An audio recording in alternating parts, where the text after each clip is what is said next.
Mr. Eastwood and I have the pleasant assignment to present an Oscar for the best foreign language film. Yes, Vic? That's right, my dove. And they chose me for this spot because I've been involved in a few foreign language films. And I got it because I'm speaking a foreign language right now. The nominations are Odland 31, Sweden. The Battle of Neretva from Yugoslavia.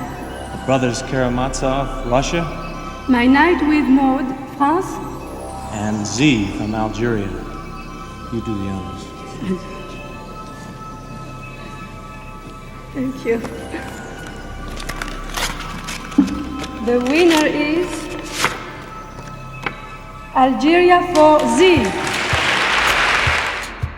A modern day remake of Matthew Vaughn's Lay a Kick. A Coen brothers stand up with Timothy Chalamet. A Citizen Kane prequel, a Midnight Cowboy sequel. Alvin and the Chipmunks deserve another squeakquel. There's so many new ways to revisit sideways, but a graphic novel is how we choose to update. But we still hold fast, you can't change the past on the Ruined Childhoods podcast.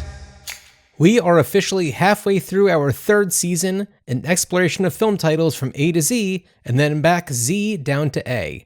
On our last episode, we shared our thoughts on cult classic Zardoz, the 1974 film starring Sean Connery, which was our first Z film. For those who didn't tune into our last episode, Zardoz was written, directed, and produced by Sir John Boorman, who was just coming off of his hit film Deliverance, the story of a group of friends on a rafting trip in a region that is about to be forever changed by the demolition of a nearby dam. The film starred Burt Reynolds, Ronnie Cox, Ned Beatty, and Jon Voight. Voight has had a long career that continues to this day, and is even heralded by America's political right wing alongside Sly Stallone and Mel Gibson as an ambassador to Hollywood. But before he starred in Deliverance, he portrayed a young Texan who moves to New York to become a sex worker in John Schlesinger's Midnight Cowboy, released in May of 1969. And despite its X rating, the film was nominated for 7 Academy Awards: Best Adapted Screenplay, Best Director, and Best Picture, all of which it won.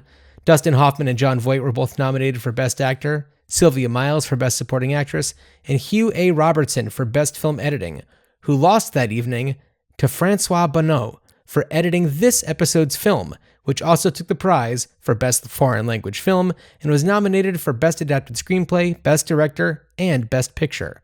Greetings, Starfighters. This is Ruined Childhoods. My name is John. With me, as always, is my brother Dan. And on this episode, we're talking about the 1969 French-Algerian political thrill tire, Z, the story of a political assassination and a Mediterranean country's desperate quest for deliverance from corruption and authoritarianism. Dan, here's a question for you. What band would you say is the late 60s version of Rage Against the Machine? Damn it. As soon as you said what band, I was thinking Rage Against the Machine.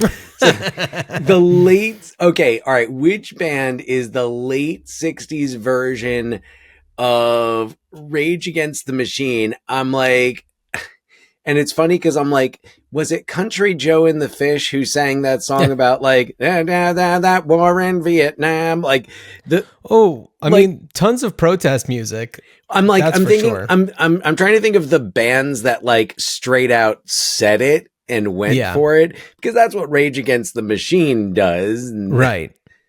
You know, some of those who work forces are the same who burn crosses. There's not much interpretation There's no ambiguity to that one.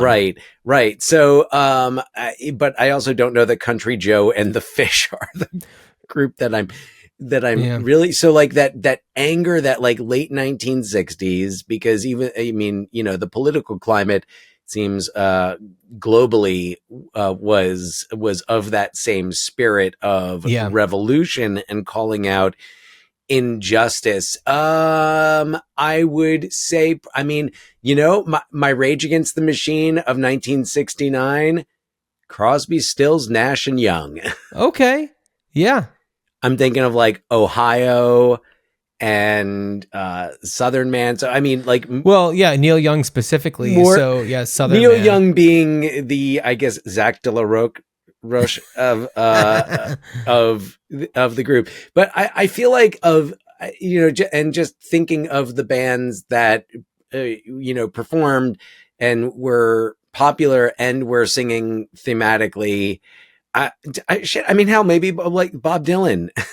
Right. Yeah. Maybe not so much maybe like earlier in the decade more so, but yeah, I don't know, John, who's your 1969 rage? I do like what you said about Neil Young. That's a good one. I really like that. I was, granted, I had a little bit more time to think about this than you did. I just sprung it on you. So I did do a little bit of thinking on it, and, Rage Against the Machine did cover a song by the band MC5. Mm-hmm. I don't know if you've listened to MC5 much, but they were definitely a big, like, they were leftist, progressive, hard rock, mm-hmm. and they didn't pussyfoot around. Were they around in the late 60s? Yeah, I think so. I guess I associate them with the 70s, not that they wouldn't have been around in the late 60s. Let me see. I don't know when they were really like, around. MC5. Let's see. They formed in 1963. Yeah. Okay. Years active 63 to 72, then 74 to 75.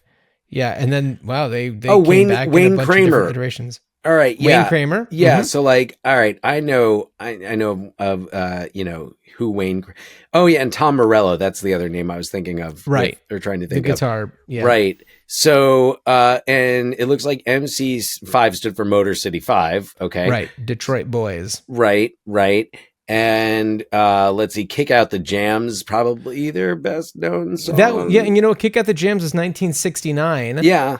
And that tracks with our film of this episode, Z.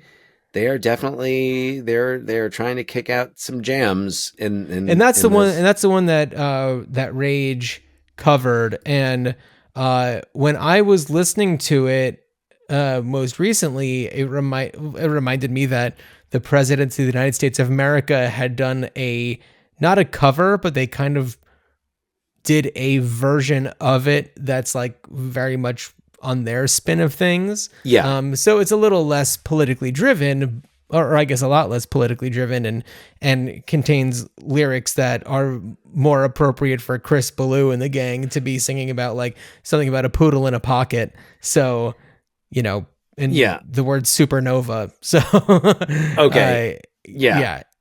So there we go. Yeah. So, all right. So MC5, that's a band. I definitely have listened to some MC5, and because I have either they are like associated with movements, and I see that now Tom Morello credits them with inventing punk rock. Right. Yeah. Cause I mean, if early as 1963, they were kicking out the jams, as it were. All right. Yeah. So MC5. Yeah. So it's interesting though, because when you think of like looking at, you say who's your 1960s Rage Against the Machine, and it's kind of like, you could, I guess MC5 is probably the closest because you have the music and the message. Totally. Yeah. But going back to what you were saying about Neil Young and, specifically Southern Man, and that's speaking directly to, the right wing, saying like, basically, oh, you think you're a Christian?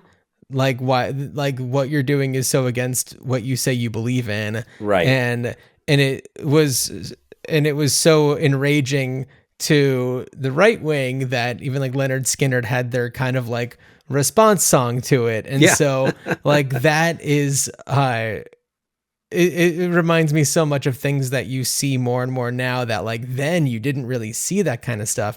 And I don't know if they were the 70s. Drake and Kendrick of their time. Yeah, totally. Yeah. And I mean, and I don't know, Team Young, Team Lamar, I feel like the Venn diagram is probably just one circle. Neil Young said, Leonard Skinner, not like us. Not like us. Right. So Dan, was this your first time watching Z? It sure was my first time watching Z. Me too. Yours too? Yeah.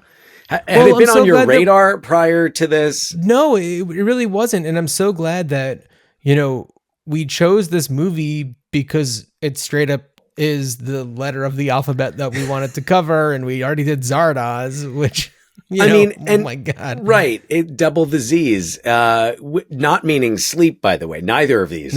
No, not at all. No, I put this on and I didn't do any research ahead of time.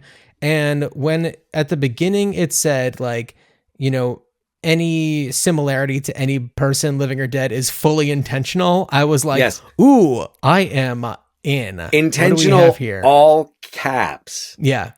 So I was so on board. And oh yeah. And like we said earlier, it won the Academy Award for Best Editing, and deservedly so. Holy cow. It was so well paced, and it just was so gripping. And it's been several weeks since I watched it, and so much of it has just stuck with me. And for anybody who hasn't seen it, we definitely encourage you to go check it out. I forget what streamer I watched it on. I watched it on Max. Yeah, then it was probably Max. And it's this isn't one to put on the background. It's a non-English language film, so you're going to want to be reading it. But also, it's like, this is kind of an edge of your seat movie, and the way that it also blends like political intrigue, it is a thriller, but also it's funny and it is satirical, but it is so pointed in the things that it's doing, and it's just like, yes, it's so satisfying. And it's one of those movies too that even if you're watching, and I notoriously do not often get to watch my movies in one sitting. That was, the case with Z.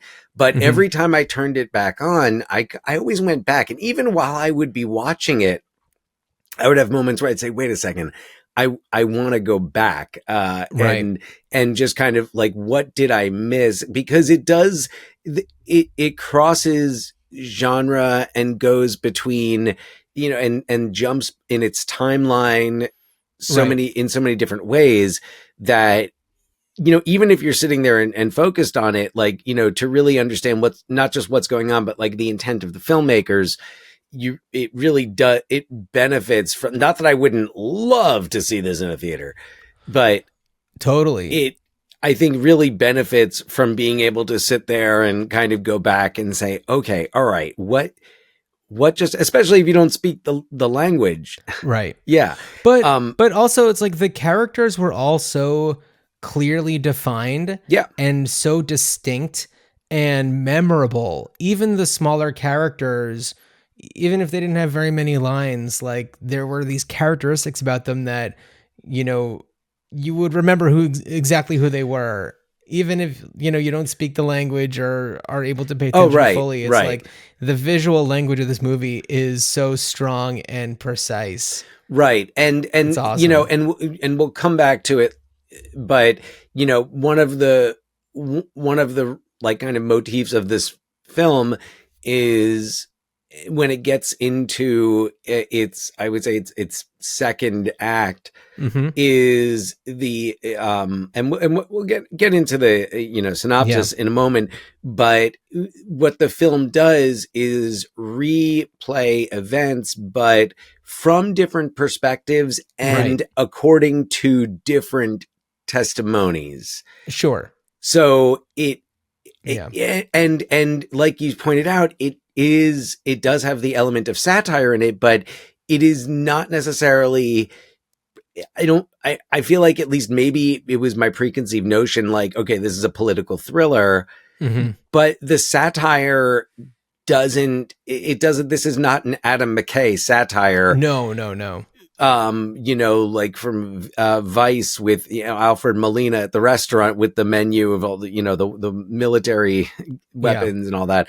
But just before the synopsis, to also point out again, like going back to how this film begins with that message of the similarities that you'll see are intentional, that he titled the movie, and because and this is based on Greek politics and events that actually occurred in Greece earlier in the 1960s. Grigoris Lambrakis.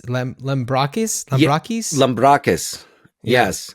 was a politician, very much like the what Yves Montand character. Yeah, I forget what they keep calling him in this. The doctor. Yeah. Right. So, and the word, or like the letter Z, was banned by the Greek government because it represented the old Greek letter zeta that meant he lives. Yeah. And it was used as a protest at, that kind of showed that like he was martyred, and that his death pushed things forward. And Lambrakis was friends, as I read, with the composer for the film, Mikis Theodorakis, who also composed for Zorba the Greek and Serpico. But yeah, they were close personal friends, and it's why like it's even in like the production staff, there's still that element of protest, because actually after Lambrakis' assassination, Theodorakis led the Lambrakis youth movement. Cool. And the one that invented that slogan, and that his music was banned by the Greek government in 1966. He was also arrested in 1967. Right. Oh my God. For 6 months. Well, that's so cool. I didn't realize that he was that he was so involved, that the composer was so involved. Oh yeah, no, the one of the producers of the film, Jacques Perrin, who plays the journalist that we keep seeing, the featured journalist in the film, actually went to this like mountain village where Theodorakis was exiled to bring him the message to compose the score for this movie. And they were like smuggled, like tapes were like smuggled. And I got this from perisphere.org. Okay. Just looking into like, all right, where did they get this movie from? Like what's the backstory here? Yeah. Well, I know you'll do a synopsis soon, but it's like this movie was adapted from a 1967 novel called Z and this is such a great name, and it's so Greek. Vasilis Vasilikos. So it's both of them start with Vassili. Vasilis Vasilikos. What a name. That's so cool. Yeah. That's such a cool pattern for a name. So based on the novel, and then costa-garvas, who was the director of the film and really really brought this thing to life. And I think that's so cool that the crew, the production was so heavily involved and invested in the message of the film. And it's one of those times when, while watching the movie, and I think about this a lot whenever I really watch anything that has some sort of like political message, where it's like, oh, that's right, the actors who are playing the bad guys in this believe in what the good guys are doing. Like that's one of those things where, when you're watching a movie like, we talked about Jon Voight before, Anaconda, the bad guy in that, Jon Voight, I'm like, I don't know if he is for, nature documentaries or documentaries about lost civilizations. Like, I think that he would be trying to make some money off of finding an anaconda.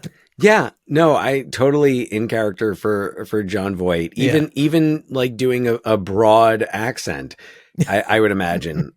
So, right. But we're not talking about Anaconda right now. No.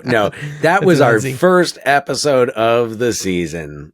I know. Can you believe how far we've come 27 episodes later? From Anaconda to Z. My God.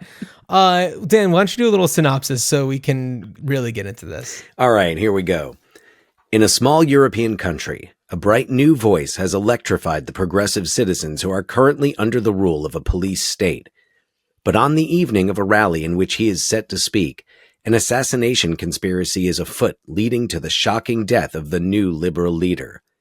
During an unbiased investigation, the truth is revealed as the right-wing authoritarian leader's story begins to crumble. So, as previously mentioned, as the doctor, we have Yves Montand, as his wife Helene, Irene Papas, and then we've got Jacques Perrin as the aforementioned Jacques Perrin as who's so cool, the photojournalist. Yeah. And I was trying to find the I think it's Jean-Louis Trintignant who plays the Inquisitor. Right, the investigator. Yeah. So I have the Wikipedia page open, so Okay. I'm gonna just pop around to a few different ones, and I am physically unable to do a French accent, so please forgive me. But the general, I guess our main bad guy, is played by Pierre Dux. I'm guessing that's how that would do. Okay. And the movie starts with him giving this lecture about how to kill off weeds as a metaphor for, what to do about the population, the progressive population. And oh my God, if only our current administration spoke in metaphor. They're just not smart enough. And then I want to just shout out a few of the other featured roles in this. So as Iago, is Renato Salvatore. Iago is the person who drives this very specific car called a kamikaze that he makes very clear is not paid off. And that is the vehicle that delivers Vago, the person who actually does deliver the the fatal blow to the doctor. And Vago is played by Marcel Bozzufi. Bozzufi. Bozzufi? It might not even be French, but okay. Yeah. But I love that their names are Iago and Vago. And that's just what I was saying before. It's like you remember those names so well, and the fact that they rhyme is so fitting, and it's not strange, and they also are so well-defined characters, and their motives are explained so well without having to really even do too much. And Vago's a trip. He is a trip. He's after they pull off the crime and everything, and he's running around, and I feel like he's trying to kind of go get his freak on. Okay, he's trying to go get his freak on, and he's also going. He immediately goes to a newspaper, and he has a friend there, or a pseudo friend there, and he's just make sure my name's in it so people know that I was there. And it's not, but then as soon as there's any indication that his further involvement might incriminate him, that's when he goes back and says, no, take it out. and it's wonderful. I love that happens. And it gives you just an idea of how malleable the people that are involved in this assassination conspiracy are. They're not people who have a lot of conviction. They're just people who are trying to take advantage of a situation, and maybe their hands forced a little bit. But the way that the each of the characters kind of comes together and are connected, and the way that the investigator and Jacques Perrin's character, the photojournalist, the way that they all come together to complete the story is just so rich and wonderful. And I love this movie. It's so good. It really is. I think the best comparison to watching this movie and seeing it come together, it's kind of like if you just had a puzzle and you just scattered the pieces across a floor, in a big room. And if they all kind of came together, little bits of the T-1000 coming back together to form Robert Patrick, it's all of the pieces. And it's not like you see them come together one by one. You have to really kind of see it all pieced together. Right. And it even makes, I think, as the viewer, you kind of question, and I think intentionally, wait a second, what actually happened? I thought I saw what happened. it's also the attack is so like it's with a club. I love that it's all with clubs. Yeah. Which like Iago doesn't try to like hide at all. From this, I love how like they're so obvious about it. You kind of, broke the ground of comparing to the current administration in the United States. Yeah. But like, even though at the beginning, the general's talking in metaphor, Iago and Vago they're inviting Jeffrey Goldberg of the Atlantic in on their plans. It's Signal Gate when they're sitting there talking and people go and, inform on them, or like the witness who's in the hospital, I love that guy too. He's like, oh, I'm going to be on the front page of the paper. I'm trying to remember what was his job? He owned. Did he own a business? Did he own? Oh man, didn't he own the place where? Was he the one who owned the place where like Iago and Vago were hanging out? Well, I thought that he employed Iago. Right. Oh, he was a driver for him. He was another. Right. He was. I think. Yeah. Either he was another. Like they were both drivers. I think they were both drivers and they were hanging out together. And then that's when like the government operative, whoever was like paying off Iago. Yeah. And he was like, yeah, I saw this like, dude come up and didn't look like the type of dude Iago usually hangs out with.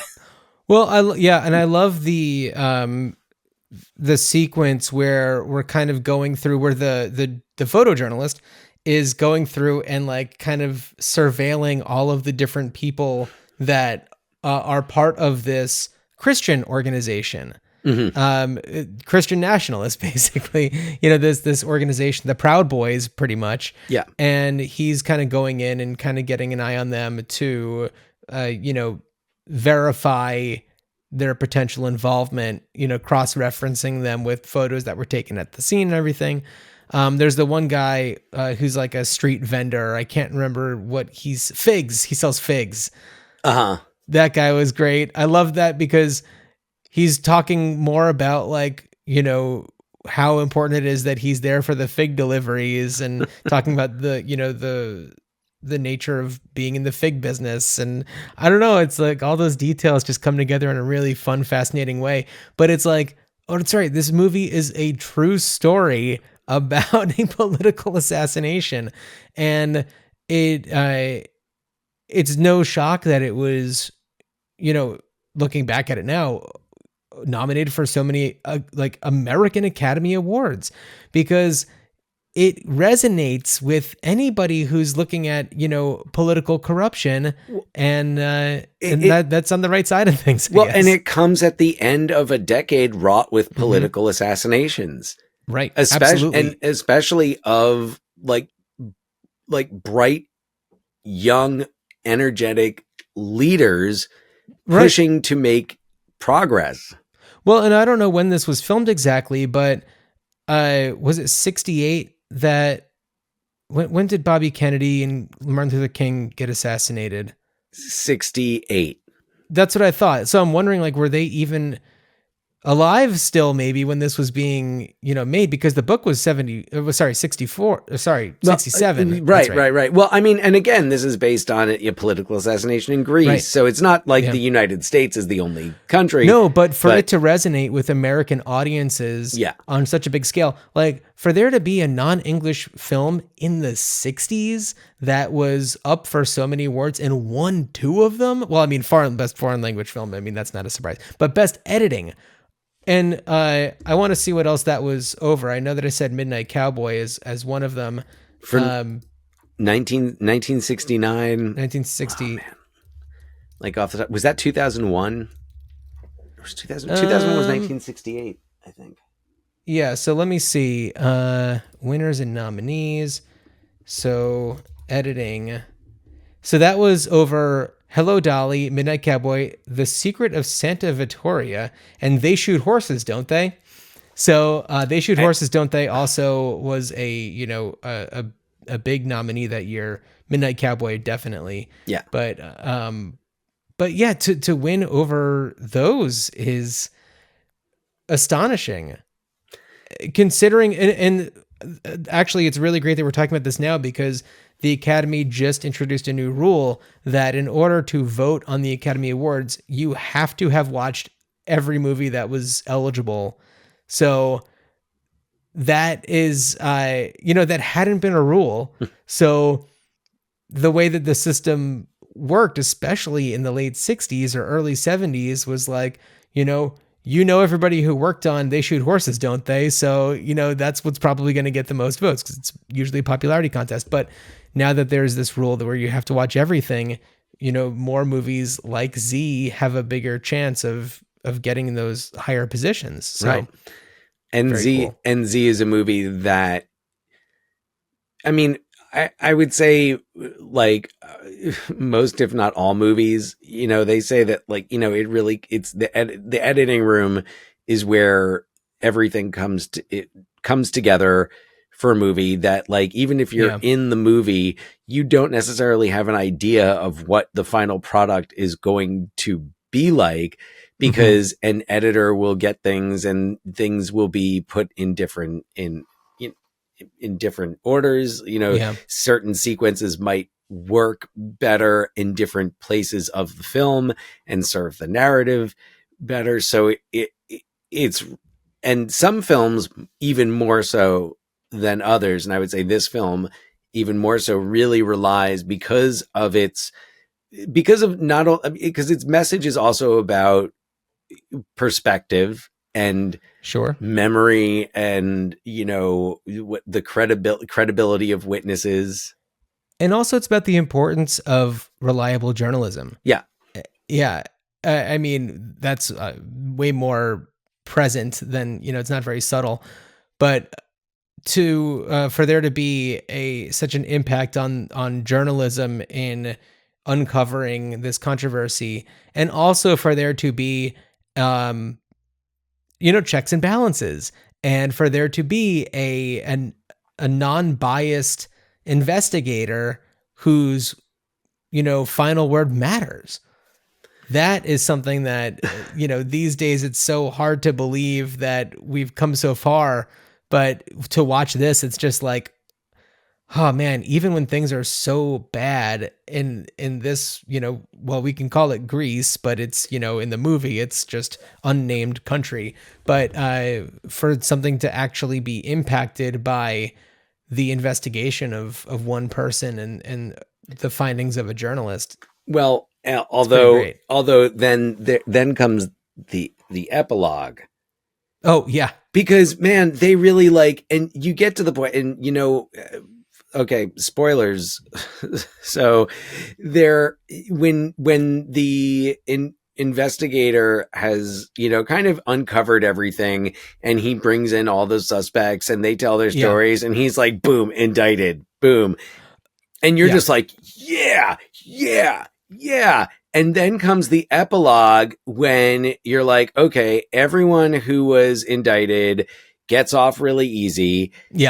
Some of them only get like a little slap on the wrist, and then the journalist goes to prison.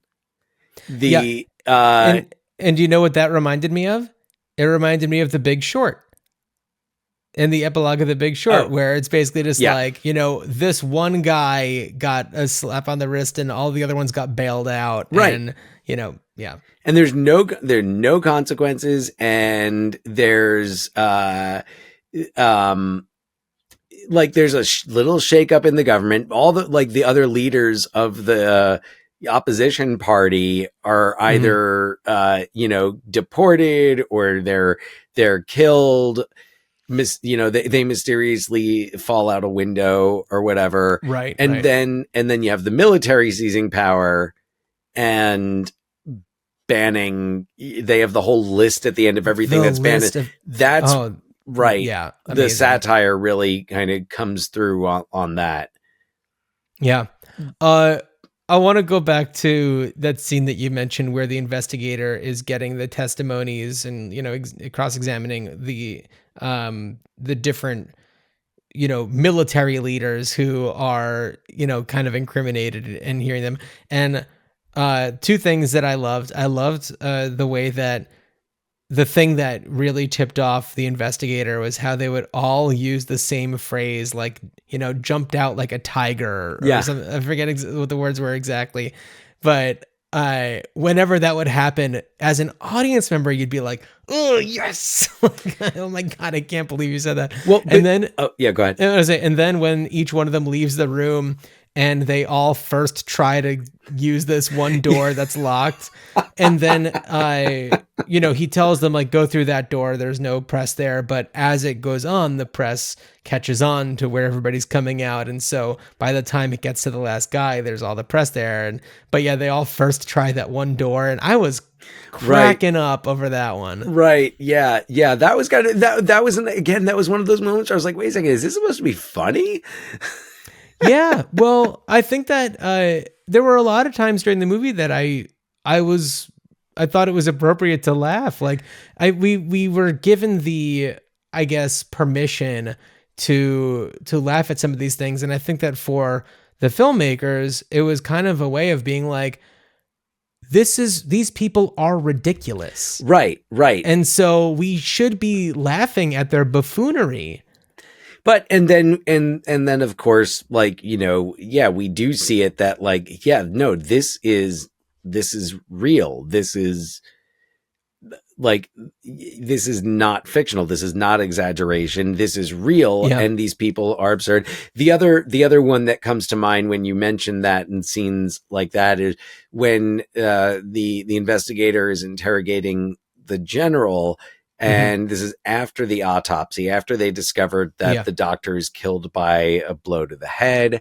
Yeah. And he's asking the general, and the general's describing everything. He's like, oh, yeah, no. And this three-wheeler just came out of nowhere and ran right into him. And the investigator's like, oh, no, when he fell, could his head have hit the curb or anything? And the general's like, absolutely not. He fell right in the middle of the street. No, of course not. And then the investigator's like, because he died of a blow to the head. Yeah.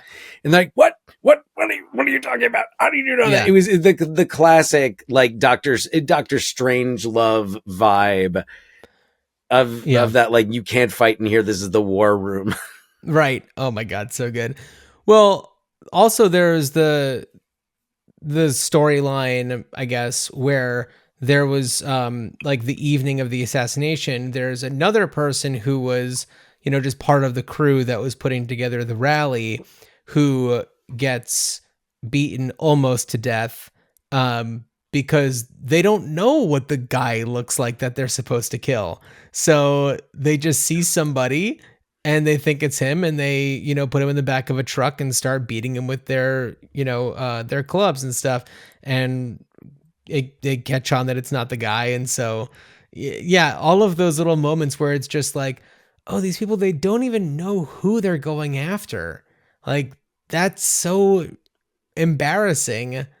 Like, this thing is being led by people who are, just in it for the little thing that they're going to get out of it, and nothing else matters to them. Well, and also for some of these people, it's like, hey, the government, I'm doing them a solid. They're going to look, turn a blind eye when... Yeah. And I think that for Vago, it was just something fun to do, something different to do. Oh, yeah. No. Vago was definitely in it just for kicks. Yeah. Iago needed the money. Iago needed to pay off the kamikaze. Yeah. Gotta get every penny's worth out of that thing. Oh my God. Yeah. Really, really fun. I also want to talk about the one guy who did come in, who was like, hospitalized, who was going to, reveal information about Iago. And when his, like, sister comes in, and she's just like, don't you know what this does for me and my family, like, and my husband, he has this position, and like, don't you think about how this would affect us? And it's just like, oh my God, like, it resonates so strongly with the current political climate and the way that people are pressured to be silenced for the benefit of those who are close to them. And it's just so stressful. But then like watching this movie, I'm just like, this is always happening. There's always going to be something like this that's going to be happening. And it's just a matter of what we do about it and what we kind of, I don't know, how we process these movies, and also the importance of these movies being made. And, art is such a strong form of protest. Oh, yeah. It's Neil Young right here. Yeah. It's MC5. It's Rage Against the Machine. Yeah. It's Z.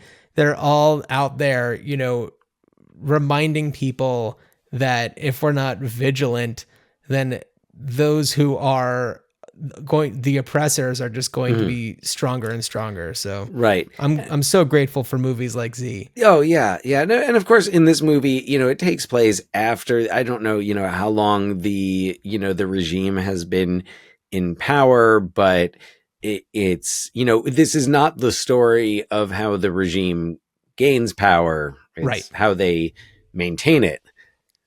Yes. And I mean, yeah, and these movies are here to just kind of remind us, and like it's another thing, because art is such a and this is exactly why fascist regimes go after the arts, because the arts make it tangible for us, and the arts make it digestible for people. But also the arts are kind of there saying, like, these patterns have repeated. This does not remind you of today, because Vasilis Valisakos was a psychic, and he was really writing about 2025 America. No, he was writing about stuff that already happened. Like George Orwell was writing about stuff that it was, that had happened or was going on when he wrote 1984. So it's kind of and I don't want to get off the topic of the movie here, but it makes you wonder, like, why as a society, if we have such a clear blueprint for this, and my goodness, like it is really, I mean, the basics of the game haven't changed. Things happen faster because of the internet.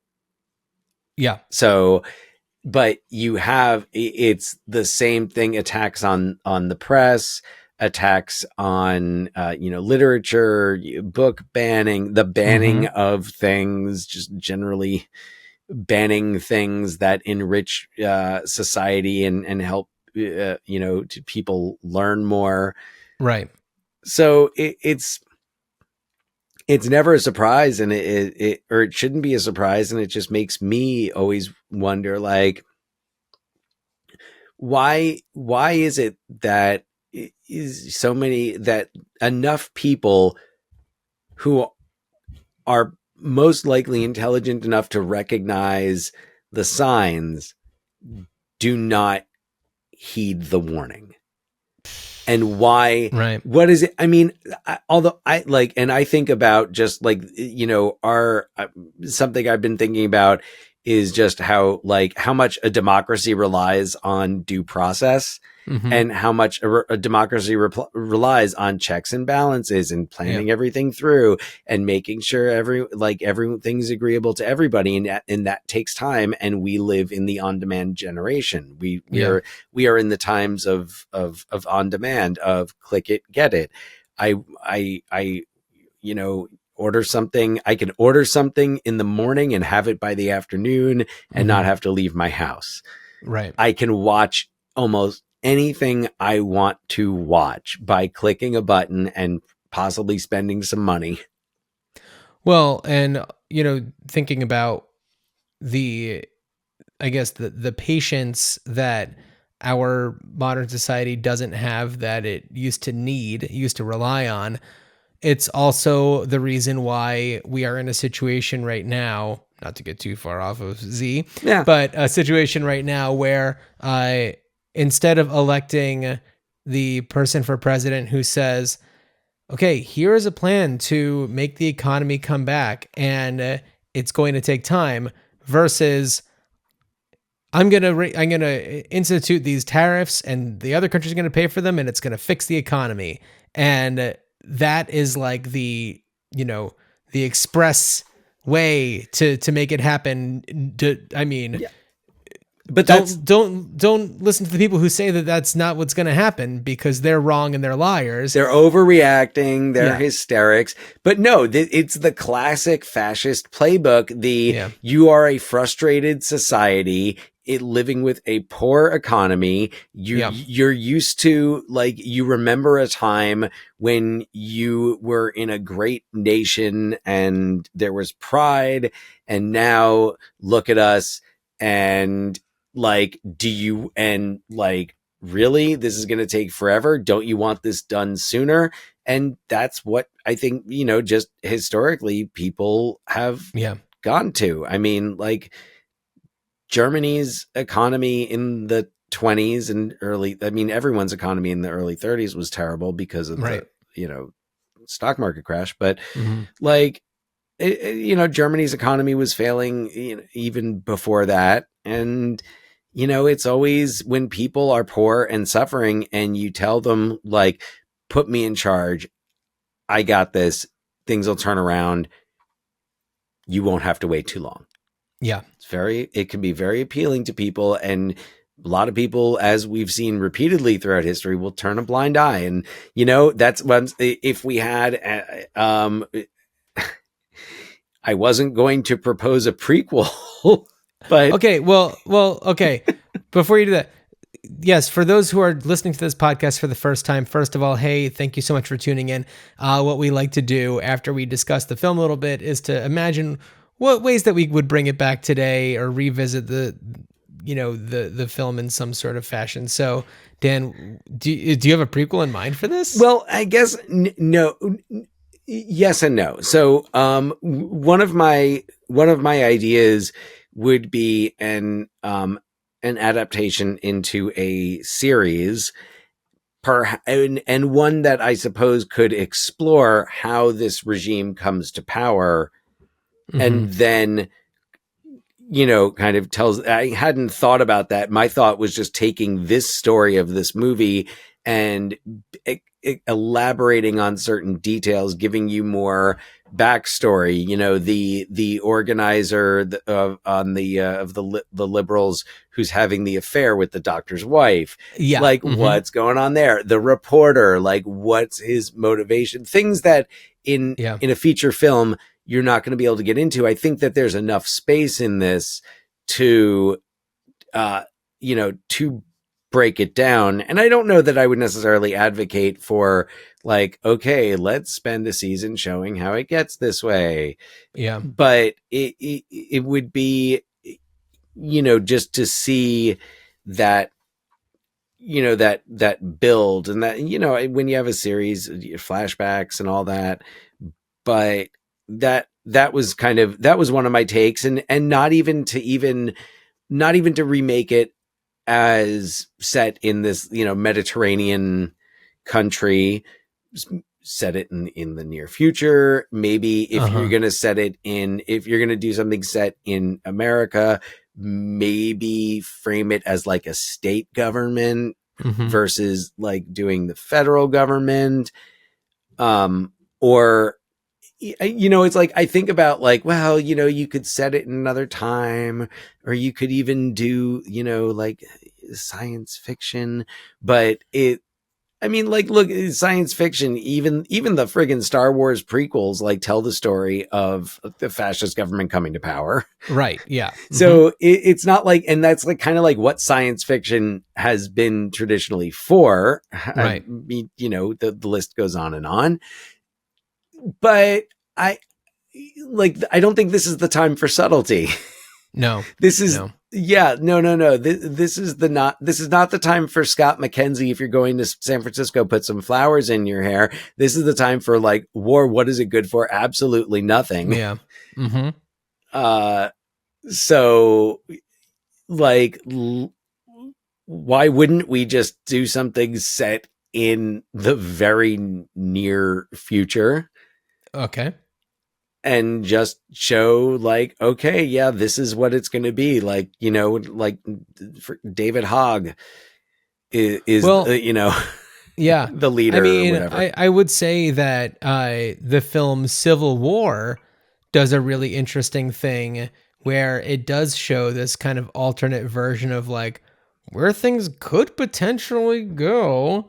I mean, it takes it to a very deep extreme, but and I do have in my notes, like, you have to avoid kind of like focusing on the same things that Civil War focused on. What Civil War did incredibly well was tell the story of journalists.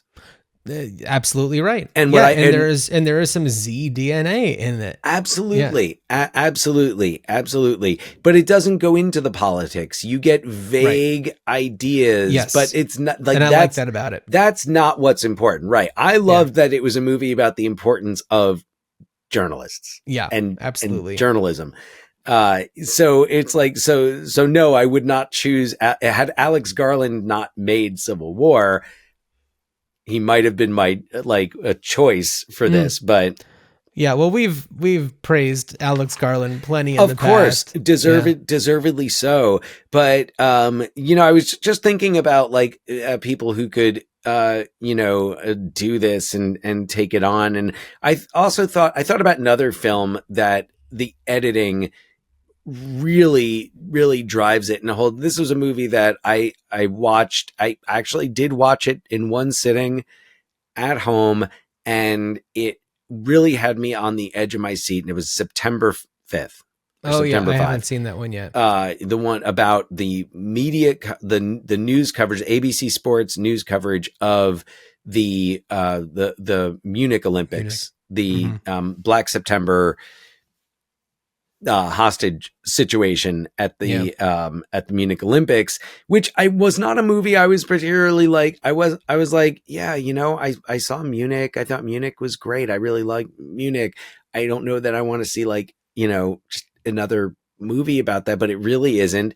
It is really about journalism and the responsibilities of journalists, and the editing again is really what really keeps it moving and keeps the pulse of that movie alive. I was thinking about him. I thought about Michael Mann as someone who I was like, okay, Michael, the right, like, and it might be, I might be wanting more of the Michael Mann of days gone by, but right. Or I want like a Michael Mann type filmmaker, perhaps, who can bring out, that the tension. What Michael Mann does really well is tension in stillness and silence. Yeah. Mm-hmm. So, but also like those bursts of activity, and I like the pacing of his films, and the mood is very intentional and very good. And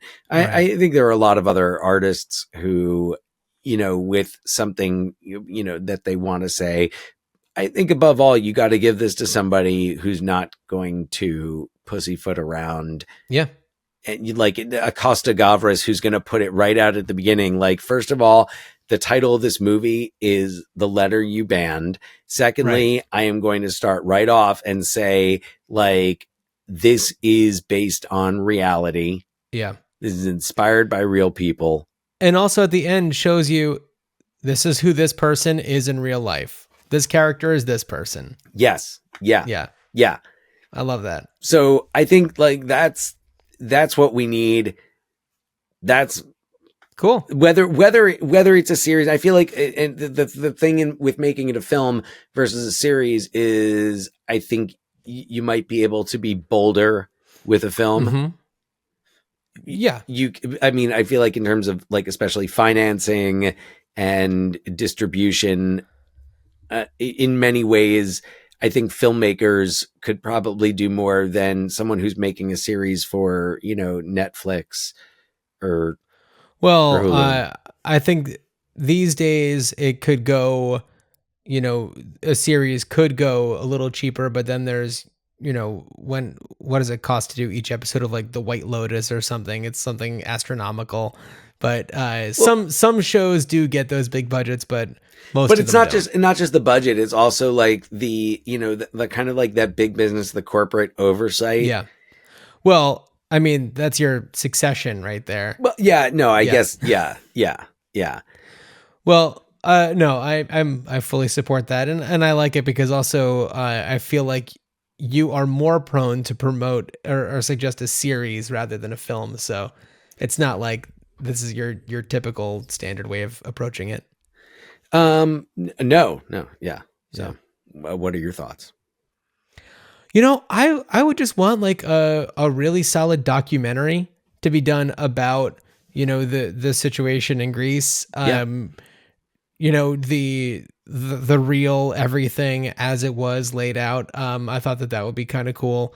I mean, I'm glad that this movie exists and that it enlightened me about something that happened during a time where we hear about all of the American political assassinations that happened, and to learn more about something that happened, across the world is important. And I think that it's awesome that this movie focused on that, and a documentary I think is where I'd want to go. But I also do want to point out that like this movie is like I guess like a spiritual cousin to like JFK, where it's two movies about political assassinations and conspiracies, and in one case it is like verified conspiracy from the government, and in the other one it is the creative minds behind it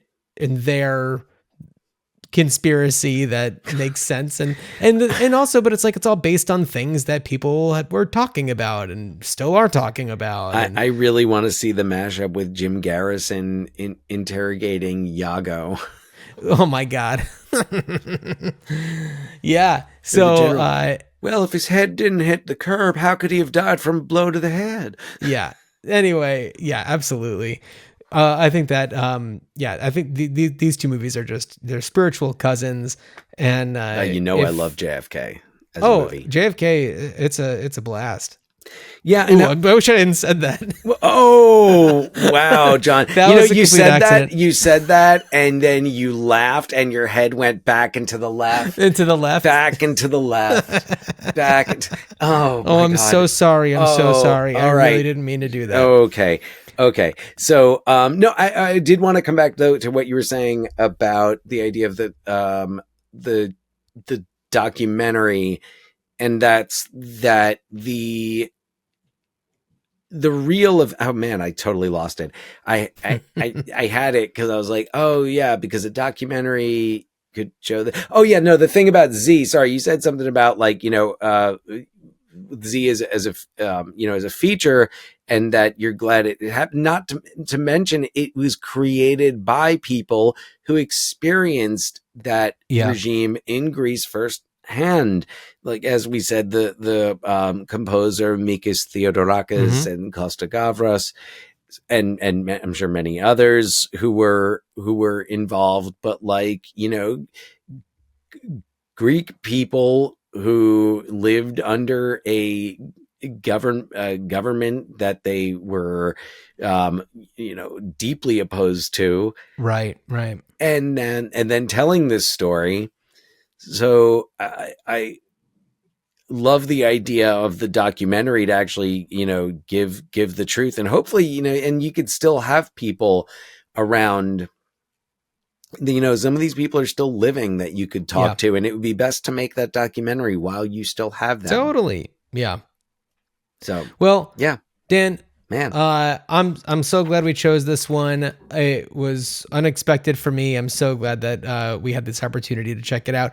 Before you talk about what we're going to do in our next episode, if you all listening or watching on YouTube or Spotify have any thoughts about what you would want to do with Z or any other movie that we've talked about on the podcast before, email us, ruinchildhoodspod@gmail.com. Rate and review the show on your preferred podcast app. Dan, you're looking around at like the ceiling and stuff.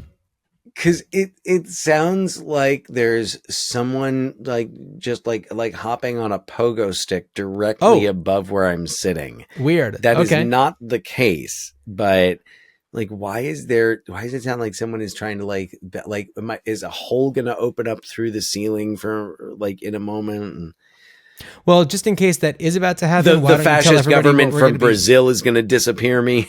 Right, that's true. Well, I mean, I've been saying as a liberal educator under this government, I'm like, I hope the day doesn't come.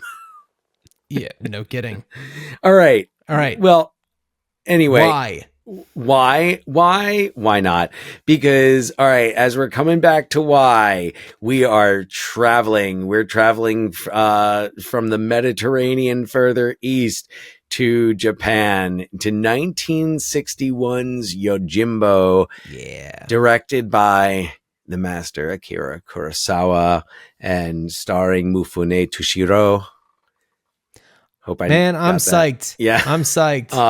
Samurais, man, and a lot to talk about. Scheming, this one too. Casket makers, all sorts of stuff. Tavern, everyone. It's really and you watch this movie and you see the DNA, just much like with Z has its DNA in JFK and other non-alphabetical political conspiracy movies. Therein lies the DNA of many movies in Yojimbo. Yeah. Well, Dan, as you're cruising through the town square on your kamikaze, I wish you a good journey. Good journey.